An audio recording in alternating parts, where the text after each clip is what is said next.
మన ప్రభువును ప్రియ రక్షకుడైన యేసుక్రీస్తు నామంలో కూడి వచ్చిన మీ అందరికీ నా హృదయపూర్వకమైన వందనాలు, శుభాలు తెలియజేస్తున్నాను. స్నేహితులారా, మన అనుదిన జీవితం గడవాలి, మనం బ్రతకాలంటే మన శరీరానికి 3 పూట్ల ఆహారాన్ని పెట్టి పోషించుకోవాలి. మరి ఆత్మ సంబంధమైన ఆహారం కూడా మనం భుజిస్తేనే జీవిస్తాం. ఈ జీవిత కాలం అంతా కూడా అనేకమైనటువంటి బాధలు, బంధకాలు, భారాల చేతే ఈ జీవితాన్ని ముందుకు తీసుకుని వెళ్తున్నప్పుడు ఆత్మను బలపరచగలిగినటువంటి వాక్యం, మానసిక స్థితిని మార్చి ధైర్యాన్ని ఇచ్చేటువంటి దేవుని వాక్యం మీద మనం ఆధారపడాలని ఈ పగలు దేవుని సేవకునిగా మీకు జ్ఞాపకం చేస్తున్నాను. ఈనాటి వాక్య ధ్యానాంశంగా నెహెమ్యా గ్రంథం 3వ అధ్యాయం, దయచేసి చూడండి. 3వ అధ్యాయం 29వ వచనం నుండి ధ్యానం చేసుకుందాం. గతించినటువంటి కొన్ని వారాలుగా ఈ గ్రంథాన్ని మనము ధ్యానిస్తున్నాం. వచనాల వెంబడి, అధ్యాయాల వెంబడి మనము అధ్యయనం చేసుకుంటూ ఈ లేఖనాలన్నీ కూడా పరిశీలన చేస్తూ దీని సత్యాన్ని గ్రహించడానికి దేవుడిచ్చిన కృపను బట్టి ప్రియులరా, మీరందరూ కూడా ఆత్మపూర్ణులై సంసిద్ధులై ఉండాలని దేవుని సేవకునికి మాటలు తెలియజేస్తున్నాను. 3వ అధ్యాయము 29వ వచనం. గతించిన దినాల్లో మీకు 8 యెరూషలేము గుమ్మాలను గురించి చెప్పాను. ఈ పగలు వింటున్నాం 9వదిగా తూర్పు గుమ్మమును గూర్చి, దాని సాదృశ్యాలను గూర్చి, వారిని ఆనుకుని తన ఇంటికి ఎదురుగా ఇమ్మేరు కుమారుడైన సాదోకు బాగు చేశాను. అతన్ని ఆనుకొని తూర్పు ద్వారమును కాయు శకన్యా కుమారుడైన శమయ బాగు చేసెను. ఇది మన వాక్య ధ్యానాంశంలో ముఖ్య మూల పదం. ఈ తూర్పు గుమ్మం యొక్క ప్రాముఖ్యతను గురించి మనం వింటున్నట్లయితే, యేసు ప్రభువారి యొక్క 2వ రాకల్లో ఆయన భూమి మీదకి వచ్చేటప్పుడు యెరూషలేము మహాపట్టణపు తూర్పు ద్వారము గుండా ఆయన రావడానికి, తూర్పుకు ఆ ద్వారానికి అతి సమీపంలో అతి చేరువగా ఉన్న ఒలీవల కొండ మీదకి ఆయన దిగి వస్తున్నట్లుగా బైబిల్ చరిత్ర చెబుతా ఉంది. మరి ఈ గుమ్మం మనకు ఏమి నేర్పిస్తుందంటే, శ్రమకాలాన్ని మరియు దేవుని 2వ రాకను గురించి తెలియజేస్తుంది. 2 విషయాలు ఈ దినం మనం వాక్యం నేర్చుకోబోతున్నాం. నాతో కలిసి చెప్పండి. మొదటి విషయము శ్రమల కాలం. ఏ కాలం అండి? చెప్పాలి అందరూ కలిసి. ఏ కాలము? శ్రమల కాలం. 2వది క్రీస్తు 2వ రాకడ. ఈ తూర్పు గుమ్మము శ్రమల కాలాన్ని గురించి, 2వదిగా యేసుక్రీస్తు 2వ రాకను గురించి మనం నేర్చుకోవడానికి అవకాశం దొరికింది. దయచేసి చదువుదాం. పేతురు రాసిన మొదటి పత్రిక 5వ అధ్యాయం 10వ వచనం. తన నిత్య మహిమకు క్రీస్తునందు మిమ్మల్ని పిలిచిన సర్వ కృపానియదేగు దేవుడు కొంచెము కాలము మీరు శ్రమపడిన పిమ్మట తానే మిమ్మును సంపూర్ణులుగా చేసి స్థిరపరచి బలపరచును. యుగ యుగములకు ప్రభావము ఆయనకు కలుగునుగాక. ఆమేన్. నాతో కలిసి చెప్పండి. ఆమేన్. దేవునికి యుగ యుగాలకు మహిమ కలగాలి. దేవుడు మనల్ని ఎందుకు పుట్టించుకున్నాడంటే, ఆయన నామ మహిమ కొరకు, ఆయన నామ ఘనత కొరకు మనల్ని పుట్టించాడు. ఆయనకు మహిమ కలుగునట్లుగా, ఆయన నామానికి ఘనతకు కారకులుగా మనం ఉన్నట్లుగా ఈ భూమి మీద జీవించాలని ఆయన దూతలకు లేనటువంటి ఒక గొప్ప భాగ్యం మనకిచ్చాడు. దూత కోటి గానాలతో ఆయన ప్రతి దినము కూడా అనునిత్యము ఆయన పరిశుద్ధుడు పరిశుద్ధుడు పరిశుద్ధుడని పిలువబడి స్తుతింపబడుతున్నప్పటికీ మన చేత ఆయన స్తుతింపబడాలి అన్న ఆకాంక్ష కలిగిన దేవుడు మన దేవుడు.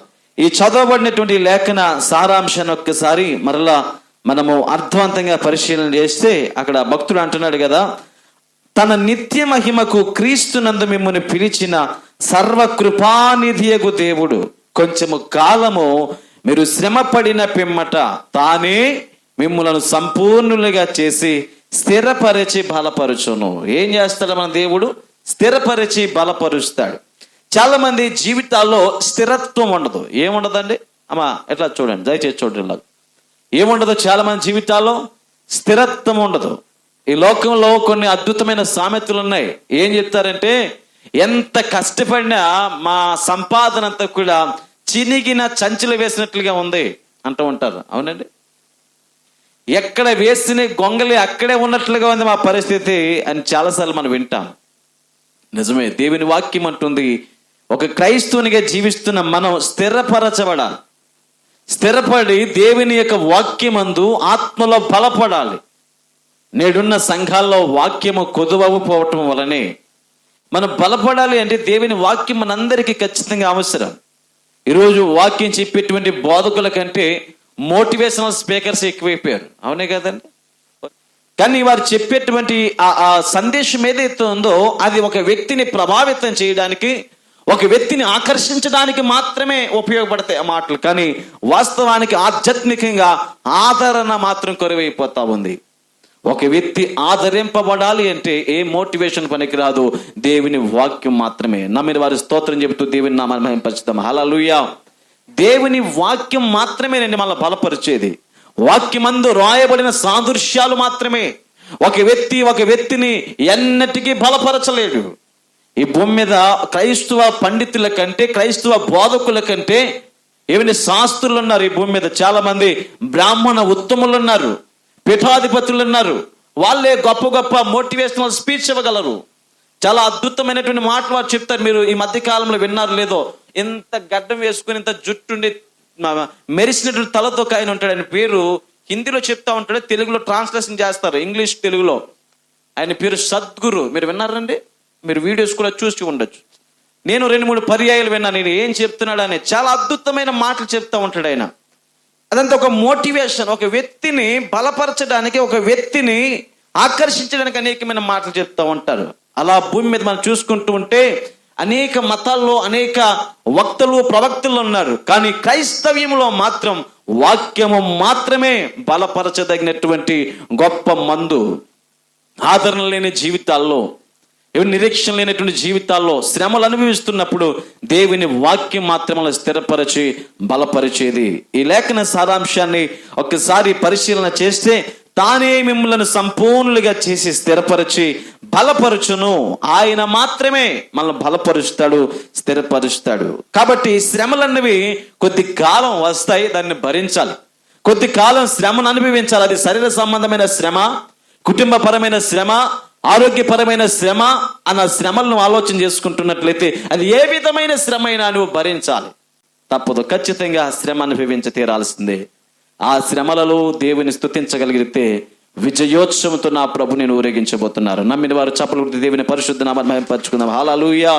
దయచేసి 2వ లేఖన భాగాన్ని 9వ వచనం చదవండి. పై వచనమే అక్కడ అంటాడు, లోకమందున్న మీ సహోదరుల యందు ఈ విధమైన శ్రమలే నెరవేరుచున్నవని ఎరిగి విశ్వాసమందు స్థిరులై వానిని ఎదిరించుడి. ఎవరు వాడు? ఆ పైన రాస్తాడు చక్కని అద్భుతమైన మాటలు. దయచేసి చదువుదాం ప్రియులరా. 5వ వచనం నుండి చదువుకురండి. 5వ వచనం, చిన్నలారా మీరు పెద్దలకు లోబడి ఉండుడి, మీరందరూ ఎదుటి వాని ఎడల దీన మనసు అను వస్త్రము ధరించుకుని మిమ్మను అలంకరించుకునుడి. దేవుడు అహంకారులను ఎదిరించి దీనులకు కృప చూపు వాడట. ఆయన కృపను అనుగ్రహిస్తానన్నాడు. ఈరోజు చిన్నవారమైన మనం బెంగ పెట్టుకోవాల్సిన అవసరం లేదు. చిన్న మందా భయపడొద్దు అని ప్రభు అన్నాడు. చిన్న కుటుంబం అని నువ్వు బాధపడవద్దు, నీది చిన్న ఉద్యోగం అని బాధపడవద్దు, నీది చిన్న వ్యాపారం అని దిగులు చెందవద్దు అని అన్నాడు. దీనులకు కృపను చూపుతాడట ఆయన. ఆయన అహంకారం ఎదిరించేటువంటి దేవుడు అన్నాడండి. ఆయన దీనులకు కృపను అనుగ్రహించేటువంటి దేవుడు. కాబట్టి మీరు దీన మనస్సునటువంటి వస్త్రాన్ని ధరించుకోండి చిన్నలారా అని చెప్పాడు. అక్కడ పెద్దవారిని గురించి కూడా రాస్తాడు. దయచేసి చదువుతున్న క్రింద వచనాలు చదవండి ప్రియులరా. 6వ వచనం, దేవుడు తగిన సమయమందు మిమ్మను హెచ్చించినట్లు ఆయన బలిష్టమైన చేతి క్రింద దీన మనస్కులై ఉండుడి. మనము హెచ్చింపబడాలి అన్న ఆలోచన ప్రతి ఒక్కరికి ఉంటుందా లేదండి? ఒక పూరి గుడిసెలో ఉన్నప్పుడు వ్యక్తికి ఒక ఆశ ఉంటుంది, నేను ఒక మంచి ఇల్లు కట్టుకోవాలని. ఒక ఇల్లు కట్టుకున్న వ్యక్తికి ఆశ ఉంటుంది, ఒక మంచి వ్యాపారం కానీ, ఉద్యోగం కానీ, ఒక మంచి కారు కానీ, ఒక మంచి వెహికల్ కొనుక్కోవాలని. ఒక్కొక్క స్టెప్ ఎక్కుతూ ఉండగా ఒక ఉన్నతమైన స్థితికి వెళ్ళాలి, హెచ్చింపబడాలని ఆలోచన ఉంటుంది. ఆలోచన తప్పు కాదు, కానీ దేవుని వాక్యం చెప్పినట్లుగా తగిన సమయం అందని హెచ్చించినట్లుగా ఆయన బలిష్టమైన చేతి క్రింద మనందరం ఏమై ఉండాలి? దీన మనస్కులమై ఉండాలని దేవుని వాక్యం చెబుతా ఉంది. దీన మనసు అనే వస్త్రం లేకపోతే, తగ్గింపు స్వభావం మన జీవితాల్లో లేకపోతే మనం ఎన్నటికీ దీవింపబడలేము, ఆశీర్వదింపబడలేము. క్రైస్తవునికి ఉండాల్సిన ప్రధానమైనటువంటి లక్షణం దేవుని వాక్యం చెబుతుంది, దీన మనసు అనే వస్త్రాన్ని మీరు ధరించుకోండి, అలాగే దీన మనస్కులై మీరు ఆయన చేతి క్రింద ఉండండి అన్నాడు. 7వ వచనం, ఆయన మిమ్మును గూర్చి చింతించుచున్నాడు గనుక మీ చింత యావత్తు ఆయన మీద వేయుడి, నిబ్బరమైన బుద్ధి గలవారై మెలకువగా ఉండుడి. మన ప్రభు మనల్ని గూర్చి చింత పడుతున్నాడంట. ఇవన్నీ నీ తల్లిదండ్రులకు ఉండదేమో నిన్ను కూర్చున్న చింత, మీ పిల్లలకు ఉండదేమో తల్లిదండ్రుల పట్ల చింత, మీ అన్నదమ్ములకు ఉండదేమో మీ పట్ల చింత. ఏమండి, మీ రక్త సంబంధికులకు ఉండకపోవచ్చు, వారు పాడైపోతున్నారే, వారికి 10 రూపాయల సహాయం చేయగలమా అన్న ఆలోచన వారికి ఉండకపోవచ్చు. కానీ దేవుని వాక్యం అంటుంది, ఆయన అంటున్నాడు, మిమ్మల్ని గూర్చి ఆయన చింతించుచున్నాడు గనుక మీ చింత యావత్తు ఆయన మీద మీరు వేయండి. మీ చింత యావత్తు కూడా ఆయన మీద మీరు వేయండి, ఆయన మీద ఆనుకోండి. ఆయన ఒక్కడే మిమ్మల్ని బలపరచగలిగిన దేవుడు గనుక మీ చింత యావత్తు ఆయన మీద వేయండి, నిబ్బరమైన బుద్ధి గలవారై మెలకువగా ఉండండి. అనుక్షణం మనం మెలకువగా ఉండాలి. మెలకువ అంటే మనం నిద్రలోకి పోయి నిద్రలో నుండి పైకి లేవటం కాదు, నిద్రపోయి మేలుకోవటం మెలకువ కాదు. దేవుని వాక్యం చెప్తున్నట్లుగా అనుక్షణం కూడా అలర్ట్గా ఉండాలి. దుష్టుడు మన మీదకి వచ్చేటప్పుడు, శ్రమ మన మీదకి వచ్చేటప్పుడు దాన్ని ఎదుర్కొనేటువంటి మెలకువ మనం కలిగి ఉండాలి. అందుకే యేసుప్రభువు అన్నారు, మెలకువగా ఉండి మీరు ప్రార్థన చేయండి. ఎలాగా? శోధనలో మీరు ప్రవేశించుకున్నట్లు మెలకువగా ఉండండి అని చెప్పాడు ఆయన. శోధనలో ప్రవేశించి పాపములో పడిపోయి పతనవస్థలో పడిపోయి ప్రార్థన చేసేట కంటే శోధన రాక మునిపే, మన మీదకి బంధకాలు రాక మునిపే మెలకువగుండి ప్రార్థించడం మనకు మరెంతో శ్రేష్టమైనటువంటి దేవుని గొప్ప వరమని ఉదయకాల సమయంలో దేవుని సేవకునిగా తెలియజేస్తున్నాను. దయచేసి చదువుతున్నాం, మీ విరోధి అయిన అపవాది గర్జించు సింహం వలె ఎవరిని మృంగుదునా అని వెదకుచు, ఏం చేస్తున్నాడు? మృంగుదునా అని వెదకుచు తిరుగుచున్నాడు. వాడు ఏం చేస్తున్నాడంటే గర్జించే సింహంలా చూస్తున్నాడంట. ఎవడు దొరుకుతాడా, ఎవరిని మింగేద్దామా, ఎవరు దొరుకుతాడా, ఎవరిని నా యొక్క కబంధ హస్తాల్లో బంధిద్దామా అని చూస్తా ఉన్నాడు. మరణం మనిషిని అనుక్షణం వెంటాడుతూ ఉంది. మరణ వ్యాధులను మనల్ని కమ్ముకుంటా ఉన్నాయి. ఈ క్షయమైనటువంటి ఈ జీవితంలో ప్రియులారా, మానవుని ఆయుష్ని గురించి చెప్తాడు దేవుని వాక్యం. ఎంతలో కనబడి అంతలో మాయమైపోయే ఆవిరి వంటి వారే. ఎవరు? మనందరం కూడా ఆవిరి వంటి వారు. భక్తుడు కీర్తనకారుడు అంటాడు, అడవి గడ్డి పువ్వు వంటి ఆయుష్ అట. కాబట్టి మనం ఎప్పుడు ఎగిరిపోతాం మనకు తెలియదు, ఎప్పుడు పతనావస్థలోని పడిపోతాం మనకు తెలియదు. కాబట్టి భూమి మీద సజీవులుగా ఉన్న ఈ సమయంలో, జీవిస్తున్న ఈ సమయంలో దేవునికి లోబడి ఆయన బలిష్టమైన చేతి క్రింద దీన మనస్కులమై ఉన్నప్పుడు మనం విరోధిని ఎదిరించడానికి దేవుడు తన గొప్ప కృపను మనకు అనుగ్రహిస్తానని ఈ ఉదయకాల సమయంలో దేవుని వాక్యం ద్వారా ప్రభు గొప్ప అభయాన్ని ఇస్తున్నాడు. మనం చదువుతున్నాం పేతురు రాసిన మొదటి పత్రిక 4వ అధ్యాయం 2వ వచనం. 4వ అధ్యాయం 2వ వచనం దయచేసి చదవండి. శరీరమందు జీవించు మిగిలిన కాలమందు ఇక మీదట మనుజాసులను అనుసరించి నడుచుకొనక దేవుని ఇష్టానుసారముగా నడుచుకున్నట్లు పాపముతో జోలి ఇక ఏమీయూ లేక ఉండును. ఆ పై వచనాన్ని ఒకసారి చదువుదాం. మొదటి వచనాన్ని 4వ అధ్యాయం మొదటి వచనం క్రీస్తుని గురించి రాస్తాడు. క్రీస్తు శరీరమందు శ్రమపడెను గనుక మీరును అట్టి మనస్సును ఆయుధముగా ధరించుకొనుడి. క్రీస్తు ఎక్కడ పడ్డాడు? శ్రమలు కేవలం మనుషులకైనా అంటే దేవునికి కూడా శ్రమ కలిగింది. యేసు ప్రభు వారు కూడా శ్రమ అనుభవించాడు. ఆయన్ని గురించి రాస్తున్నాడు ఇక్కడ, క్రీస్తు శరీరమందు శ్రమ పడాను గనుక మీరును అట్టి మనస్సును ఆయుధంగా ధరించుకోండి. శరీర విషయంలో శ్రమ పడిన వారు శరీరమందు జీవించు మిగిలిన కాలమందు ఇక మనుజాసలను అనుసరించి నడుచుకొనక దేవుని ఇష్టానుసారంగా నడుచుకున్నట్లు పాపముతో జోలి ఇక ఏమీ లేక ఉండును. మనము పోకిరీ చేష్టలు, దురాశలు, మద్యపానము, అల్లరితో కూడిన ఆటపాటలు, త్రాగుబోతుల విందులు, చేయదగని విగ్రహ పూజలు మొదలైన వాటి యందు నడుచుకొను అన్యుల ఇష్టము నెరవేర్చుటకు గతించిన కాలమే చాలును అన్నాడు.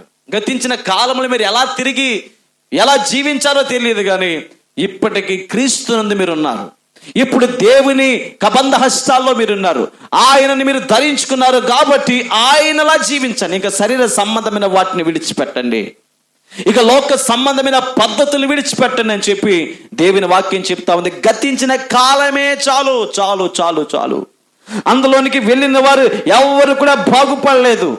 ఏమైనా దుర్వ్యాపారం మందు చిక్కుకున్న ఏ వ్యక్తి కూడా బాగుపడలేదు. పోకిరీ చేష్టలు చేసిన వాడు బాగుపడలేదు. దురాశలు, మద్యపానము, అల్లరితో కూడిన ఆటపాటలు, త్రాగుబోతుల విందులు, విగ్రహ పూజలు చేసిన వారికి శ్రమ కలిగింది. కాబట్టి గతించిన కాలం చాలు, ఇక మీరు బాగుపడాలి. క్రీస్తు ధరించిన మనస్సును మీరు ఆయుధంగా ధరించుకుని అని చెప్పి భక్తుడు పేతురు రాస్తున్నాడు ఈ మాటలను. ఈరోజు ఈ లోకమందు జీవిస్తున్న మనందరికీ శ్రమ కలుగుతుంది, ఖచ్చితంగా శ్రమ కలుగుతుంది. కాబట్టి భక్తులు పడిన శ్రమలు ఒకసారి జ్ఞాపకం చేసుకుంటే మన శ్రమలు ఏమాత్రం కూడా ఎన్నదగినవి కాదు. ఈ శ్రమలు ఏదో పెద్ద గొప్ప శ్రమలు అయితే కాదు, ఇది గొప్ప విపత్తు అయితే కాదని దేవుని వాక్యం మరింత శ్రేష్టమైన మాటలు పేతురు రాసిన మొదటి పత్రిక 3వ అధ్యాయం 14వ వచనంలో కూడా చదువుతాం. 3:14 అంటాడు, నీతి నిమిత్తమై మన శ్రమనందాలని మీరు మంచి విషయంలో ఆసక్తి గలవారైతే మీకు హాని చేయవాడెవడు?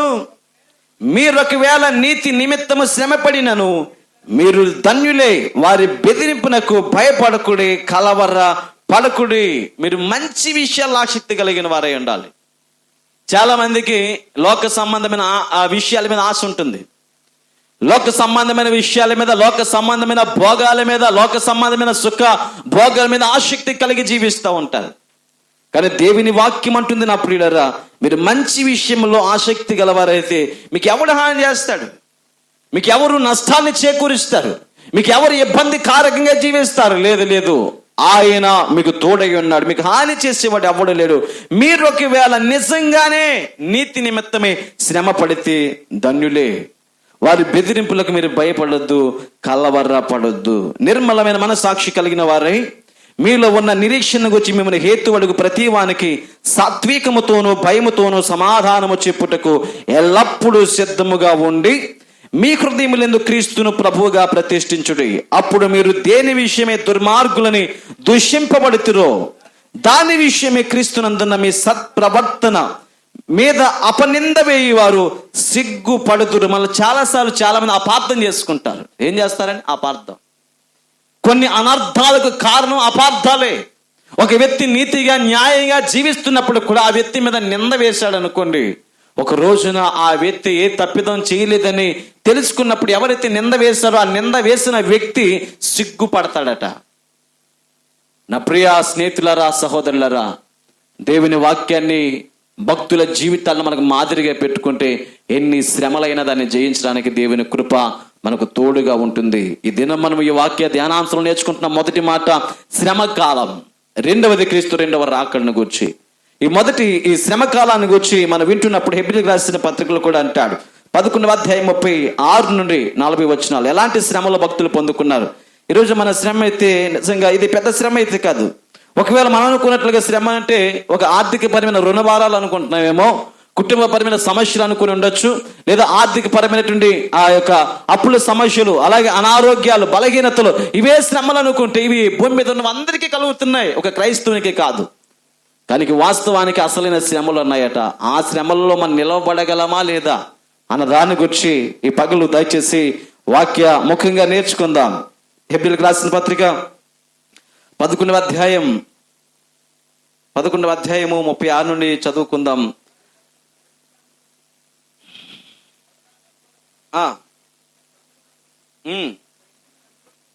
ఖైదును అనుభవించిరి, రాళ్లతో కొట్టబడిరి, రంపములతో కోయబడిరి,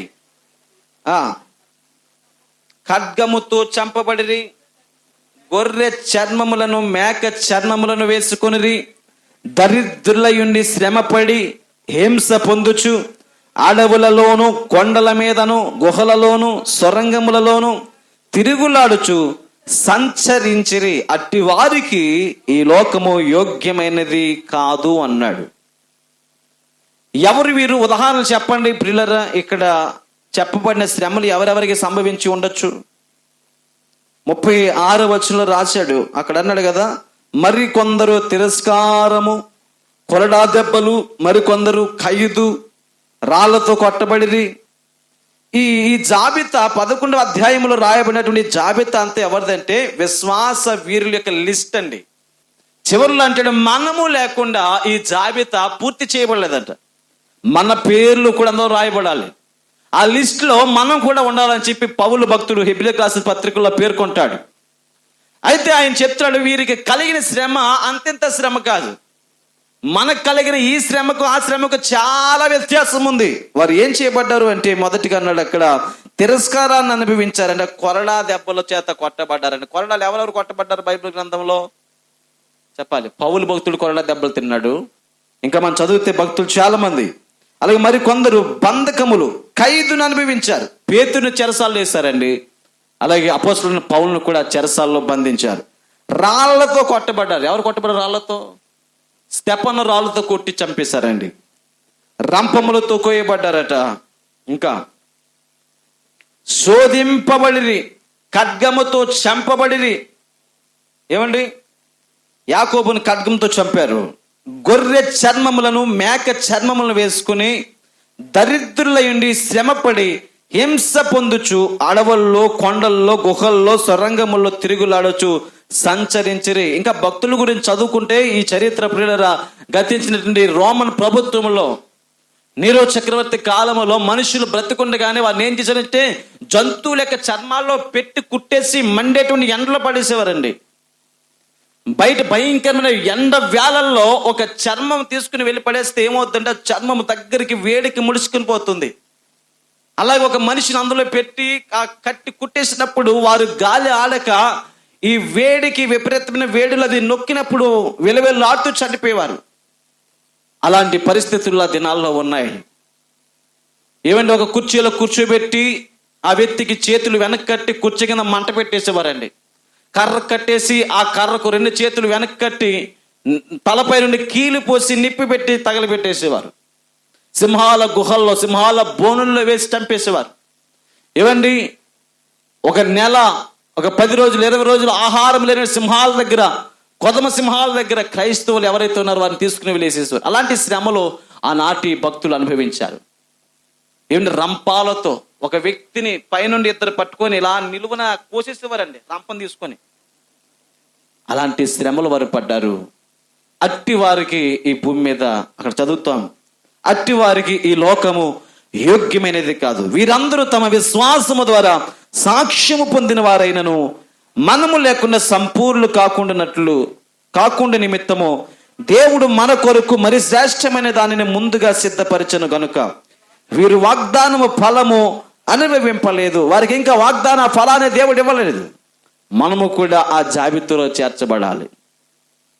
నేను అంటున్నాను ప్రియులారా, మణిపూర్లో ఉన్నటువంటి ప్రియ క్రైస్తవ బిడ్డలు, హతసాక్షులై ప్రాణత్యాగం చేసినటువంటి వారు ఈ జాబితాలో చేర్చబడతారు. ప్రభుకే మహిమ కలుగునుగాక. ఈరోజు మనము కూడా అలాంటి జాబితాలోనికి రావాలి. దేవుని యొక్క ఆ పరిశుద్ధ సన్నిధిలో ఉండాలి. క్రీస్తు కొరకు మనం మరణించాలి.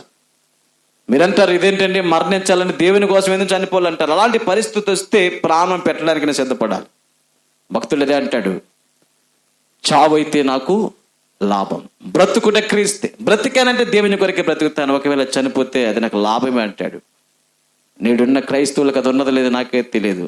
మొన్నటి కులగణన సర్వేలో చాలా మంది క్రైస్తవులు దొరికిపోయారు. నిజ క్రైస్తవులు ఎవరో, అబద్ధ క్రైస్తవులు ఎవరో చాలా మంది దొరికారండి. ఉద్యోగాల కొరకు, ఈ లోక సంబంధమైనటువంటి బాగోగులు ఏవైతే పథకాల కొరకు, ఈ భూమి మీద జీవించేటువంటి ఈ లాభ అపేక్ష కొరకు వారు తమ కులాన్ని కానీ మతాన్ని కానీ విడిచిపెట్టట్లేదటండి. ఆత్మ సంబంధమైన జీవితంలో దాన్ని చూపించకూడదు. నా ప్రియ స్నేహితులారా, ఈ భూమి మీద ఉన్నటువంటి ప్రతి అధికారం, ప్రతి ఉన్నతి, ఉపాధి, ఇవన్నీ కేవలము భూ సంబంధమైన జీవితం కొరకే. ఆత్మ సంబంధమైన, పరలోక సంబంధమైన జీవితం జీవించాలంటే యేసు క్రీస్తుని మన నాలుకతో సకల జనులు ఎదుట ఒప్పుకోవాలి. దేవుడు మనలో కూడా ఒప్పుకోవాలి. ఆ రోజున ఈ వ్యక్తిని నువ్వు ప్రేమించాడు, ఈ వ్యక్తి నన్ను ఒప్పుకున్నాడని. ఈరోజు ఆ ఒప్పుకోలు జీవితం మనం కలిగి జీవిస్తే ప్రియులరా, ఈ సాక్షి సమూహంలో మనం కూడా ఉంటామని దేవుని యొక్క వాక్యం పేరట తెలియజేస్తున్నాను. మరి రాబోయే శ్రమకాలం ఎలా ఉంది దాని గురించిన వివరణ ప్రకటన గ్రంథం 9వ అధ్యాయం. రాబోయే శ్రమల కాలం ఎలా ఉండబోతుంది? ఈరోజు తూర్పు గుమ్మం మహాపట్టణమైన యెరూషలేము ప్రాకారంలో ఉన్న 9వ గుమ్మం దేన్ని సూచిస్తుందంటే శ్రమల కాలాన్ని, అలాగే క్రీస్తు 2వ రాకడిని. మరి శ్రమల కాలం ఎలాంటి శ్రమలు అనుభవించబోతా ఉన్నారు మనుషులు అంటే 9వ అధ్యాయంలో రాయబడి ఉంది. 1వ వచనం నుండి ధ్యానిద్దాం. 5వ దూత బోర ఊదినప్పుడు ఆకాశము నుండి భూమి మీద రాలిన ఒక నక్షత్రమును చూచి తిని, అగాధం యొక్క తాళపు చెవి అతనికి ఇయ్యబడెను. అతడు అగాధమును తెరవగా పెద్ద కొలిములో నుండి లేచు పొగ వంటి పొగ ఆ అగాధములో నుండి లేచెను. ఆ అగాధములోని పొగ చేత సూర్యుని వాయుమండలమును చీకటి కమ్మెను. ఆ పొగలో నుండి మిడతలు భూమి మీదకి వచ్చెను. భూమిలో ఉండు తేళ్లకు బలము ఉన్నట్లు వాటికి బలము ఇయ్యబడెను. జాగ్రత్తగా ఈ మాటలు ఒకసారి దృష్టి పెట్టుకోండి. గతించినటువంటి దినాల్లో వింతైన మిడతలు అనేటువంటి వాక్య సందేశాన్ని మీకు ఇవ్వటం జరిగింది. దానిలో క్రీస్తు 2వ రాకడలో శ్రమకాలములో క్రైస్తవులు, అలాగే ఈ భూమి మీద ఉన్నటువంటి బిడ్డలు ఎవరైతే విడవబడతారో, ఎవరైతే దేవుని అంగీకరించకుండా ఆయన రాకడలోనికి వెళ్ళని పరిస్థితి ఉంటుందో వారు ఈ శ్రమల్లో పాలివారై ఉంటారని ఈ లేఖన సారాంశాన్ని మీకు చెప్పడం జరిగింది. అయితే ఎవరైతే అన్యజనులుగా, అవిశ్వాసులుగా, క్రీస్తు నెరగినటువంటి వారుగా ఉంటారో వారు ఈ శ్రమల్లో నిలిచెందాల్సిన పరిస్థితి ఉంది. ఆ రోజున 5వ బోర ఊదబడినప్పుడు ఆకాశం నుండి ఒక నక్షత్రం భూమి మీద పడుతుందట. పడినప్పుడు ఒక వ్యక్తి వచ్చి ఒక తాళాన్ని తీసుకుని అగాధము యొక్క ఆ తాళపు చెవిని తెరిచినప్పుడు అగాధములో నుండి ఓ దట్టమైన పొగ పైకి లేస్తుందట. ఆ పొగ వచ్చినప్పుడు సూర్యుడు కనిపించడట, చంద్రుడు కనిపించడం, నక్షత్రాలు కనబడవట. ఇదంతా కూడా ఆవిరి వలె పొగతో నింపబడిన పరిస్థితి ఉంది. ఆ పొగలో నుండి మిడతలు భూమి మీదకి వచ్చును. భూమిలో ఉండు తేళ్లకు బలము ఉన్నట్లు వాటికి బలము ఉండెను. కానీ ఇక్కడ మిడతలకు తేళ్ల వంటి బలం ఇచ్చాడట. అలాంటి బలము దేవుడు ఈ మిడతలకు ఇచ్చాడట శ్రమకాలములో. ఇవే మనుషులు శ్రమ పెట్టబోయేవి. దేవుని ముద్ర లేని మనుషులకే తప్ప భూమిపై ఉన్న గడ్డికైనను, ఏ మొక్కలకైనను, మరి ఏ వృక్షమునకైనను హాని కలుగజేయకూడదని వాటికి ఆజ్ఞ ఇవ్వబడెను.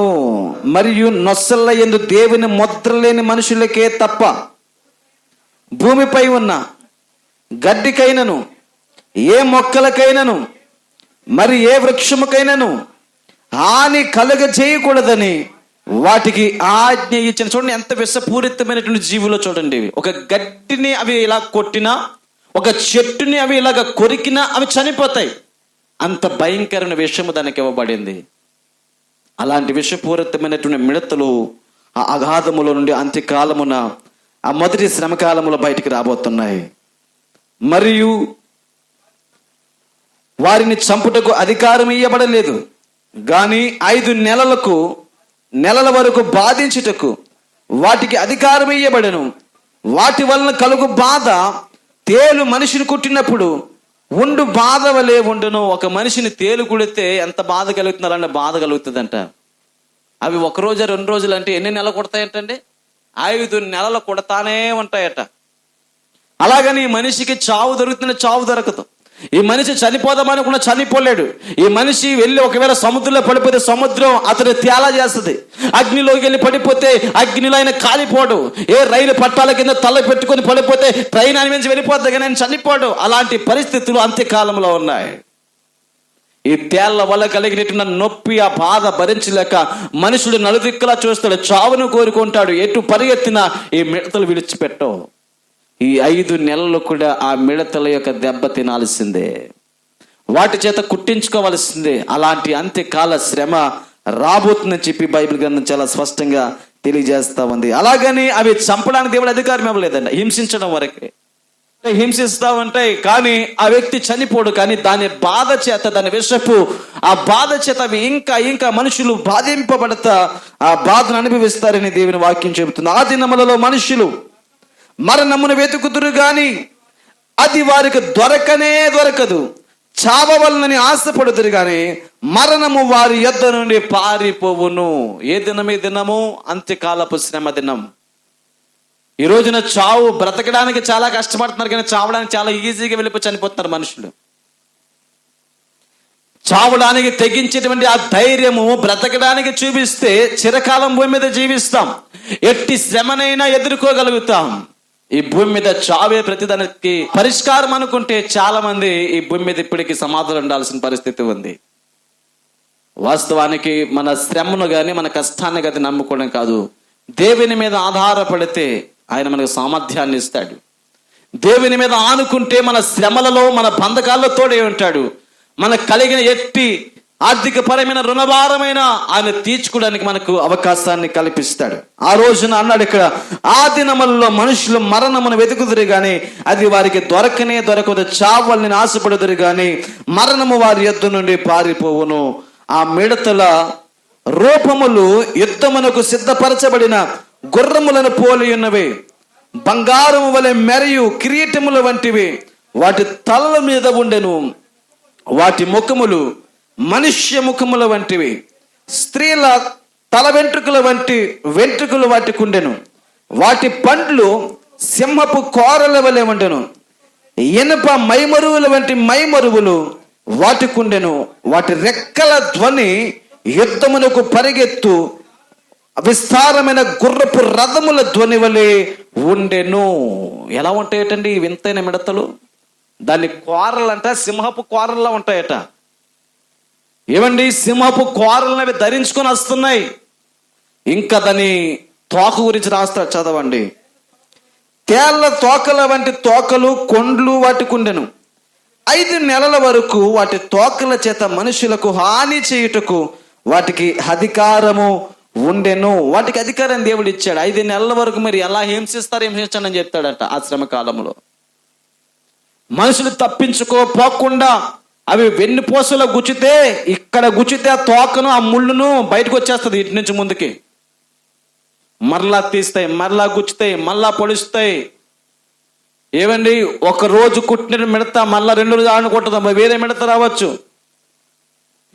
వాస్తవాన్ని చూడడానికి మిడతల్లా కనబడతాయి కానీ దాని ముఖాలు మనిషి ముఖాలట, దాని కోరలు సింహపు కోరాలట. ఏమండి, తేళ్ల తోకలు తోకలు కొండ్లు దానికి ఉన్నాయి. వీటి చేత 5 నెలలు భయంకరమైనటువంటి శ్రమ మనుషులు పొందుకుంటారు. పాతాళపు దూత వాటి పైన రాజుగా ఉన్నాడు. హెబ్రీ భాషలో వానికి అబద్దోన్ అనే పేరు, గ్రీసు దేశపు భాషలో వానికి పేరు అపోల్లోయోను అని పేరు. 12వ వచనం, మొదటి శ్రమ గతించెను. మొదటి శ్రమ, ఇదంతా ఏ శ్రమ అన్నాడు? మొదటి శ్రమ.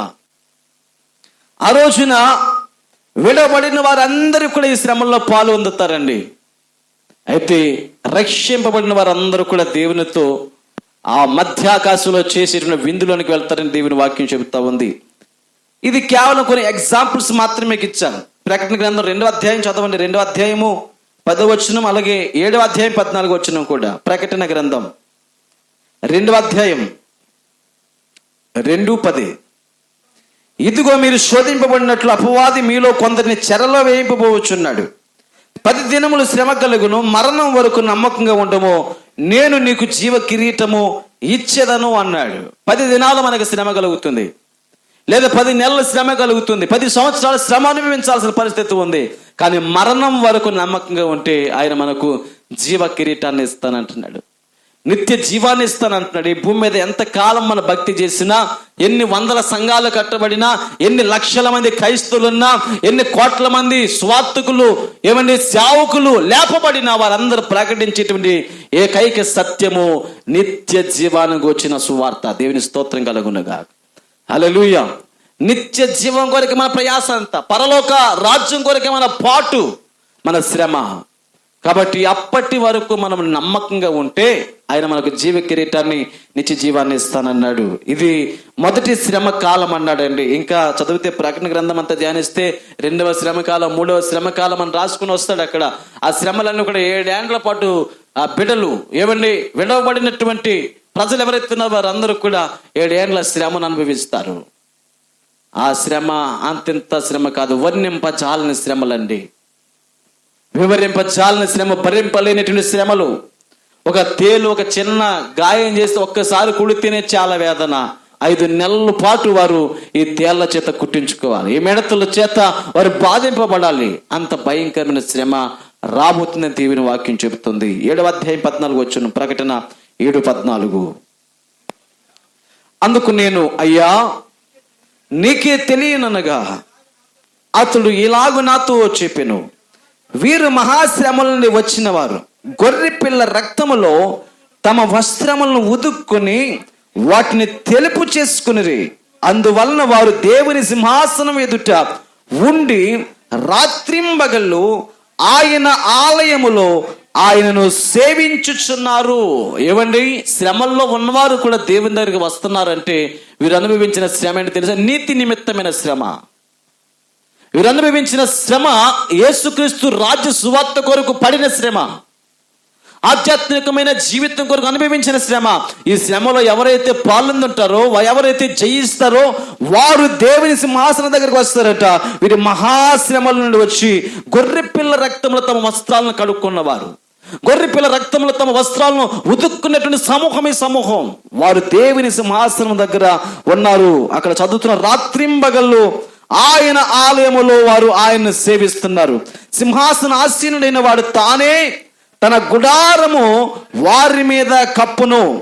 వారికి ఇక మీదట ఆకలి అయినను దాహము అయినను ఉండదు. సూర్యుని ఎండైనను ఏ వడగాలి అయినను వారికి తగలదు. యాలయనగా సింహాసన మధ్యమందుండు గొర్రె పిల్ల వారికి కాపరి అయి జీవ జల బొగ్గ ఎద్దుకు వారిని నడిపించును. దేవుడే వారి కన్నుల నుండి ప్రతి బాష్ప బిందువును తుడిచి వేయును. శ్రమ పొందిన వారు ఆ గొర్రె పిల్ల రక్తములో కడగబడిన వారై దేవుని సింహాసనం దగ్గరికి వెళుతున్నారట. ఆయన తన గుడారమును వారి మీద కప్పబోతున్నాడు. వారికి ఆకలి లేదు, ఏమి లేదంటే ఈ భూమి మీద మనకు ఆకలి లేదు, దాహము లేదు, తిని త్రాగుట చటుండదు.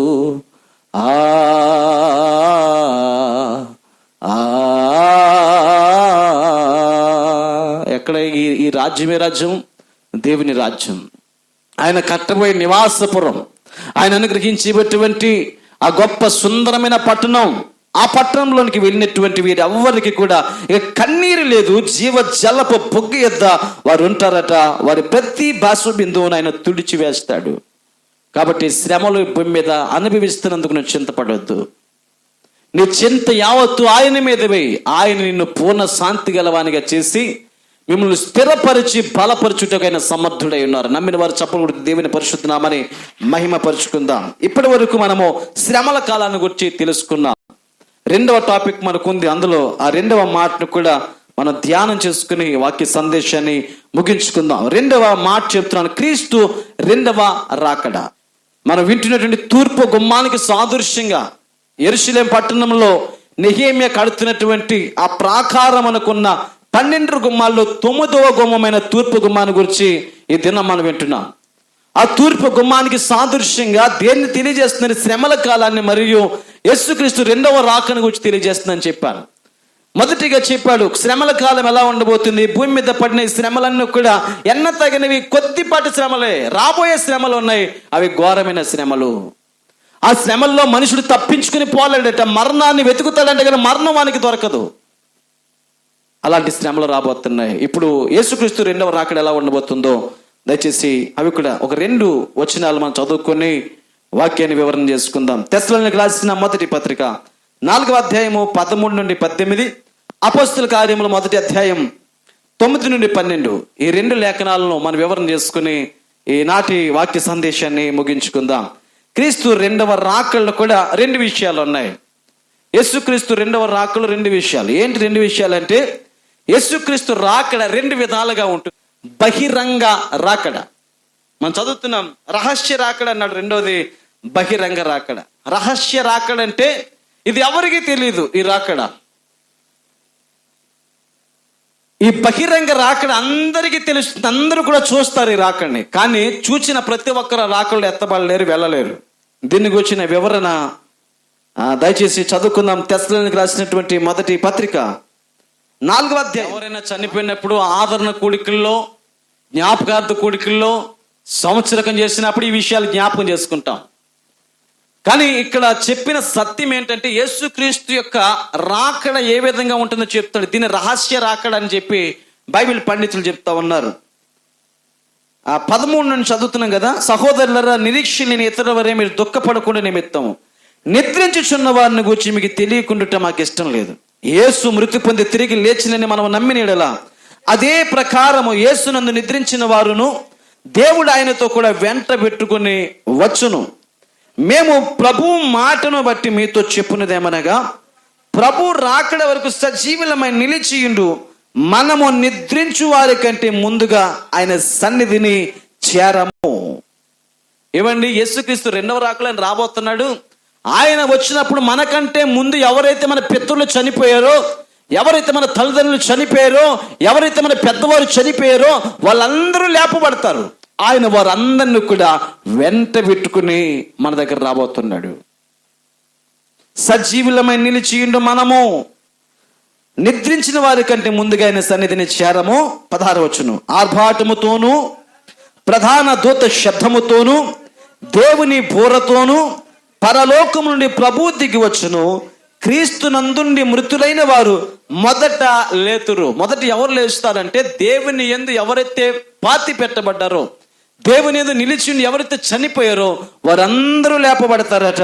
లేచిన తర్వాత 17వ వచనం. ఆ మీదట సజీవులమై నిలిచియుండు మనము వారితో కూడా ఏకముగా ప్రభుని ఎదుర్కొనుటకు ఆకాశ మండలములకు మేఘముల మీద కొనిపోబడుదుము. యేసుక్రీస్తు ఈ భూమి మీదకి రాక మునిపే ఆయన మధ్యాకాశంలో ఉండగానే ఇక్కడి నుండి లేపబడిన ఈ సమూహాలన్నీ కూడా ఆయన్ని ఎదుర్కోవడానికి వెళ్తారట.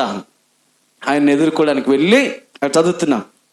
మేఘముల మీద కొనిపోబడదము కాగా మనము సదాకాలము ప్రభువుతో కూడా ఉందము. కాబట్టి ఈ మాటల చేత ఒకరిని ఒకడు ఆదరించుకొనుడి.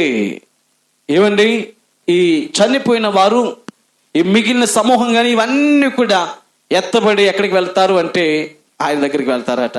అపోస్తలుల కార్యములు మొదటి అధ్యాయము 9 నుండి 12 వచనాలు.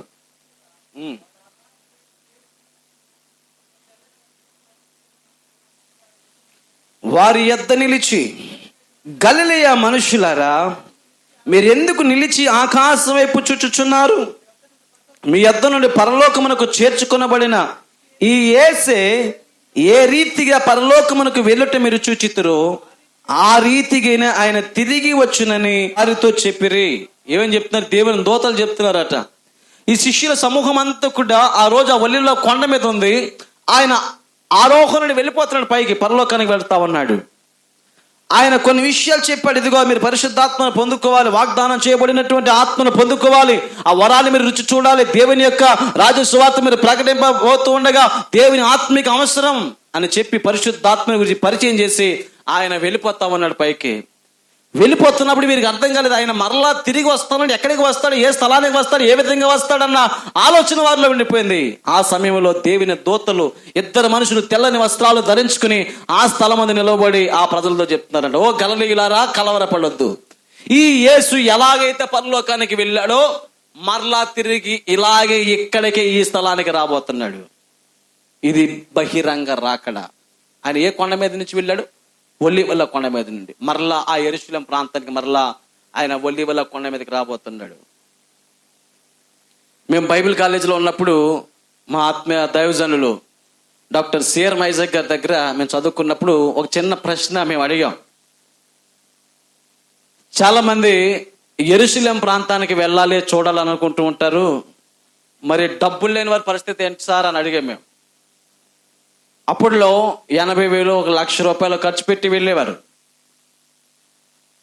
డబ్బులు ఉన్నవారు అందరూ కూడా వెళ్ళి యెరూషలేం ప్రాంతాన్ని చూసి వచ్చేవారు. మరి లేని వారి పరిస్థితి ఏంటంటే, ఆయన చాలా అద్భుతంగా ఈ వాక్యాన్ని, లేఖన సారాంశాన్ని చూపించి ఒక చక్కని విషయం చెప్పారు. ఆయన మనం ఇప్పుడు వెళ్ళకపోవచ్చు, మన ఆర్థిక పరిస్థితిని బట్టి ఒకవేళ వెళ్ళకపోవచ్చు, ఒకవేళ మీరు వెళ్ళినా వెళ్ళకపోయినా నష్టం లేదు. కానీ యేసుక్రీస్తు ఒక రోజున ఈ భూమి మీదకి రాబోతున్నప్పుడు, మనం ఎవరైతే ఉన్నా మనం ఆయనను ఎదుర్కోవడానికి వెళ్ళినప్పుడు ఆయన మరలా సమూహంగా తీసుకుని ఆ ఒలివల కొండ మీదకి రాబోతున్నాడు. మనం క్రీస్తుతో పాటు యెరూషలేం ప్రాంతానికి వెళ్ళబోతున్నాం అన్నాడు. దేవుని స్తోత్రం కలుగునుగాక. హల్లెలూయా. నిజంగా ఆ రోజు మనం చూస్తాం ఆ మహా యెరూషలేం ప్రాంతాన్ని. ఇది రాకడలో 2 సంభవాలు. మొదటి రహస్య రాకడ, రెండవది బహిరంగ రాకడ. యేసుక్రీస్తు భూమి మీదకి వచ్చేటువంటి విధానము ఆ తూర్పు గుమ్మపుకు సాదృశ్యంగా, తూర్పు గుమ్మానికి అతి సమీపంగా ఉన్నటువంటి ఒలీవల కొండ మీదకి ఆయన రాబోతున్నాడు. దీనిని తూర్పు గుమ్మం తెలియజేస్తా ఉంది. నెహెమీయా కట్టినటువంటి ఆ ప్రాకారంలో 9వ గుమ్మము తూర్పు గుమ్మం. మిగతా విషయాలు మనం వచ్చే వారంలో విందాం, నేర్చుకుందాం. ఈ కొద్ది మాటలు ప్రభు మనందరి వెనుకల్లో దీవించును గాక. ఆమేన్. నీ ఉపదేశము మోసము లేనిదిగాను, మాన్యమైనదిగాను, నిరాపేక్షమైన హితవాక్యముతో కూడినదిగాను ఉండవలెను. తీతుకు రాసిన పత్రిక 2వ అధ్యాయము 8వ వచనం. క్రైస్ట్ మినిస్ట్రీస్ వారిచే అందించబడే వాక్య సందేశములు ప్రతి శుక్రవారం ఉదయం 10 గంటలకు, ప్రతి ఆదివారం ఉదయం 10 గంటలకు మా యూట్యూబ్ ఛానల్స్ ద్వారా ప్రసారమయ్యే ఆధ్యాత్మిక వర్తమానములు వీక్షించేందుకు మా యూట్యూబ్ ఛానల్స్ని సబ్స్క్రైబ్ చేయండి. దైవజనులు pastor Joseph Vijay Kumar, pastor Joseph Daniel అందించే వర్తమానములు మీకు ఆశీర్వాదకరముగాను దీవెనకరంగా ఉన్నట్లయితే ఇతరులకు షేర్ చేయడం మరచిపోకండి.